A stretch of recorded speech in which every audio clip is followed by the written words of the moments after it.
കടൽ പോലെ പരന്നു കിടക്കുന്ന വികസനത്തിൻ്റെ അനന്ത സാധ്യതകളിലേക്ക് വിഴിഞ്ഞം തുറമുഖം വാതായനങ്ങൾ തുറന്നു വച്ചിരിക്കുന്നു. ഈ തുറമുഖത്തോടെ 220 ദശലക്ഷം ഡോളറിൻ്റെ പ്രതിവർഷ രാഷ്ട്ര നഷ്ടം നികന്നു തുടങ്ങുകയായി. 75% കണ്ടെയ്നർ ട്രാൻസ്ഷിപ്മെൻറ്റ് കാർഗോ വിദേശ തുറമുഖങ്ങളിലേക്ക് തിരിച്ചുവിടുകയായിരുന്നു ഇക്കാലം അത്രയും. ഇത് അവസാനിക്കുന്നു. രാഷ്ട്ര നഷ്ടം വലിയൊരളവിൽ പരിഹരിക്കാൻ കേരളത്തിന് കഴിയുന്നു എന്നത് കേരളീയർക്കാകെ അഭിമാനകരമാണ്. യഥാർത്ഥത്തിൽ കരാർ പ്രകാരം 2045 മാത്രമേ വിഴിഞ്ഞം പദ്ധതി പൂർത്തിയാവേണ്ടതുള്ളൂ. എന്നാൽ അതിന് കാത്തുനിന്നില്ല. 2024 തന്നെ കമേഴ്ഷ്യൽ ഓപ്പറേഷൻ ആരംഭിച്ചു. മദർഷിപ്പിനെ സ്വീകരിച്ചു. തുടർന്ന് ഇങ്ങോട്ട് 250-ലേറെ കപ്പലുകൾ വിഴിഞ്ഞത്ത് നങ്കൂരമിട്ടു. ഇപ്പോഴിതാ ഒന്നാം ഘട്ടം പതിറ്റാണ്ട് മുമ്പ് പൂർത്തിയാക്കി കമ്മീഷൻ ചെയ്തിരിക്കുന്നു. 2028 ഇതിൻ്റെ എല്ലാ ഘട്ടങ്ങളും പൂർത്തിയാക്കുമെന്നാണ് മനസ്സിലാക്കുന്നത്. വിഴിഞ്ഞം തുറമുഖം രാജ്യ പുരോഗതിക്ക് നൽകുന്ന സംഭാവനകൾ എന്താവും? ശ്രീനാണു വിശ്വനാഥ്. നമസ്തേ.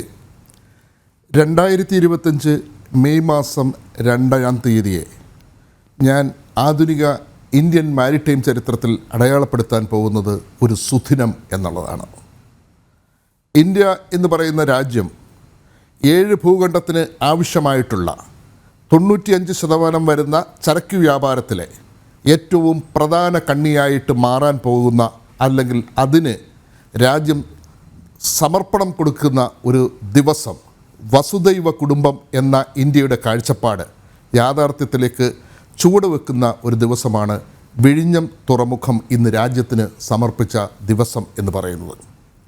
എന്തുകൊണ്ട് അങ്ങനെ പറയുന്നു എന്ന് കാരണം, ലോക ചരക്ക് വ്യാപാരത്തിൻ്റെ 95% നടക്കുന്നതും കടലും കരയും ആകാശവും, അതിലേറ്റവും പ്രധാനപ്പെട്ട കണ്ണിയാണ് കടൽ.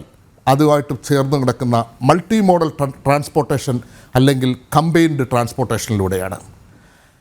ഇന്ത്യയുടെ തെക്കേ അറ്റത്ത് നമ്മൾ ഇന്ത്യൻ ഉപഭൂഖണ്ഡത്തിൽ നിർമ്മിക്കുന്ന വിഴിഞ്ഞം തുറമുഖത്തിലൂടെ യൂറോപ്പിലേക്കും മിഡിൽ ഈസ്റ്റിലേക്കും, അതിലൂടെ ലോകത്തിൻ്റെ 7 ഭൂഖണ്ഡത്തിനകത്തിലെ 197 രാജ്യത്തിന് ആവശ്യമായിട്ടുള്ള കടലുകളില്ലാത്ത 44 രാജ്യങ്ങളിലേക്കുള്ള ചരക്ക് ഗതാഗതത്തിനും ടൂറിസത്തിനുമുള്ള വാതായനം ചെലവ് കുറച്ച്, ടൈം ഏറ്റവും കുറച്ച് ചെയ്യാൻ പറ്റുന്ന തരത്തിലേക്ക് ഇന്ത്യ ഇന്ന് ഒരു തുടക്കം കുറിക്കുന്ന ദിവസമാണ്. ഇതിനൊരു മറ്റൊരു ചരിത്രങ്ങളുണ്ട്. ഇന്ന് നമ്മുടെ ആദരണീയനായ പ്രധാനമന്ത്രി തന്നെ പറഞ്ഞിട്ടുള്ളൊരു കാര്യമുണ്ട്. അതായത് ഇന്ത്യക്ക് GDP-യിലെ ഏറ്റവും കൂടുതൽ വരുമാനം നേടിക്കൊണ്ടിരുന്നത് പഴയ കാലത്ത്, അല്ലെങ്കിൽ 1498 പോർച്ചുഗീസ് കപ്പിത്താൻ വാസ്കോഡി ഗാമയുടെ അല്ലെങ്കിൽ സാമ്രാജ്യത്വ ശക്തികൾ വരുന്നതിന് മുമ്പ് വരെയും ഇന്ത്യയുടെ GDP-യിലെ ഏറ്റവും കൂടുതൽ വരുമാനം നൽകിക്കൊണ്ടിരുന്നത് മാരിടൈം സെക്ടറിൽ കൂടെയായിരുന്നു. അത് 1947 നമുക്ക് സ്വാതന്ത്ര്യം കിട്ടുന്ന കാലം വരെയും നമ്മൾക്ക് വിദേശാധിപത്യത്തിൽ നിന്നും നഷ്ടപ്പെട്ടു. അതിനെ തിരിച്ചു പിടിക്കുന്ന മറ്റൊരു സുദിനം കൂടാണ് ഇന്നത്തെ ദിവസം എന്ന് പറയുന്നത്. അപ്പം അതുകൊണ്ട് എല്ലാ അർത്ഥത്തിലും നാം എടുക്കുമ്പോൾ ഇന്ത്യ രാജ്യത്തിന് ഒപ്പം തന്നെ കേരളത്തിന് ഏറ്റവും അഭിമാനിക്കാവുന്ന ഒരു ദിവസം. എന്തുകൊണ്ടെന്നാൽ എന്ന് പറയുന്നത്, ഇന്ത്യ എന്ന് പറയുന്ന രാജ്യത്തിലെ 28 സ്റ്റേറ്റുകൾക്കും യൂണിയൻ പ്രദേശങ്ങൾക്കും അയൽ രാജ്യങ്ങൾക്കും അന്താരാഷ്ട്ര വ്യാപാരത്തിനും ആവശ്യമായിട്ടുള്ള ലിങ്കേജിൻ്റെ ഏറ്റവും പ്രധാനപ്പെട്ട കണ്ണിയായിട്ട് ഇന്ന് വിഴിഞ്ഞം തുറമുഖം രാജ്യത്തിന് സമർപ്പിക്കുമ്പോൾ യാഥാർത്ഥ്യമാവുകയാണ്. അപ്പോൾ എല്ലാ അർത്ഥത്തിലും വിഴിഞ്ഞം തുറമുഖം രാജ്യത്തിന് സമർപ്പിച്ച ഈ ദിവസത്തെ ഇന്ത്യൻ മാരിടൈം ചരിത്രത്തിലെ സുദിനം അല്ലെങ്കിൽ സുവർണ ദിനം എന്ന് നമുക്ക് തങ്കലിപികളാൽ എഴുതാൻ കഴിയുന്ന ഒരു സമയമാണ്. യെസ്, ശ്രീ നാണു വിശ്വനാഥ്. അതേസമയം അനുബന്ധ സൗകര്യങ്ങൾ ഒന്നും ഇല്ല എന്നുള്ളതാണ് ഞാൻ ഉദ്ദേശിക്കുന്നത്. താങ്കൾക്ക് അറിയാമല്ലോ അല്ലേ? തീർച്ചയായിട്ടും. ഈ റെയിൽ ഗതാഗതം അത് അനിവാര്യമാണ്. പക്ഷേ അതേക്കുറിച്ച് ആലോചിച്ചിട്ടുണ്ട്, പക്ഷേ ഒന്നും ആയിട്ടില്ല. തീർച്ചയായിട്ടും ഇന്ന് ഒരു സുദിനം, അതായത് ഒരു തുറമുഖത്തിൻ്റെ ആദ്യ ദിനം രാജ്യത്ത് സമർപ്പിക്കുമ്പോൾ അതിനകത്തിലെ കുറവുകളെ ഹൈലൈറ്റ് ചെയ്യാൻ വേണ്ടി ഞാൻ ആഗ്രഹിക്കുന്നില്ല.